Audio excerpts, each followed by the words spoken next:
Electric current. Electric current अगर किसी को समझाना है, बच्चे को, बिहार में हो, वो कहीं पे भी हो सकता है, और जिसको ज़्यादा नॉलेज नहीं है, इलेक्ट्रिक करंट क्या होता है, कैसे होता है, वोल्टेज वगैरह 3-4 मिनट में अगर समझाना है, तो अगर मैं आपको बोलूँ इलेक्ट्रिक करंट का चैप्टर पढ़ना है, बोलोगे my God such A boring text book. अब हम खान सर को कहते हैं इलेक्ट्रिक करंट। सर देखिए, हम लोग को जो पढ़ाना होता है तो उसमें एक एक्सपेक्ट ये भी होता है कि लड़कों को एग्जाम में पास करके एग्जैक्ट नंबर भी देना है, तो हमें उस एग्जाम के पॉइंट ऑफ व्यू तक पहुंचने में एक अच्छा खासा टाइम लगता है। लेकिन समस्या क्या आ जाती है कि हमारे सामने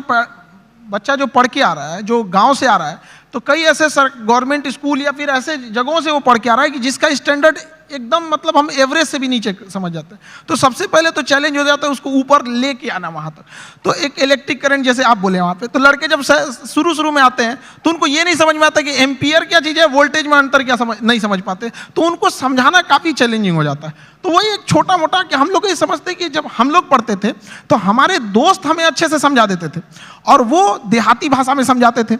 और टीचर लोग एक स्टैंडर्ड फॉलो करने लगते थे।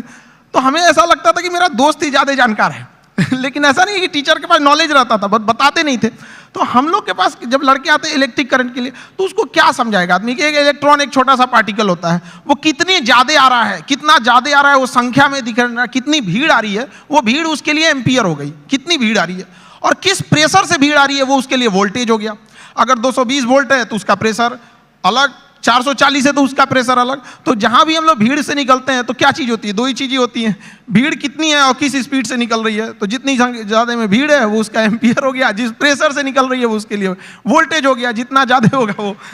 तो इससे क्या होता है ना कि लड़के को पहले समझ में आता है कि नहीं वो रिलेट कहाँ करना है, फिर धीरे धीरे तो वो चीज़ें उसको एग्जाम तक तो पहुँच ही जाएगा, लेकिन उसको अपने पास हौसला ना खो दे शुरुआत में ही, इसलिए उसके एक फ्रेंड की तरह बताना जरूरी होता है।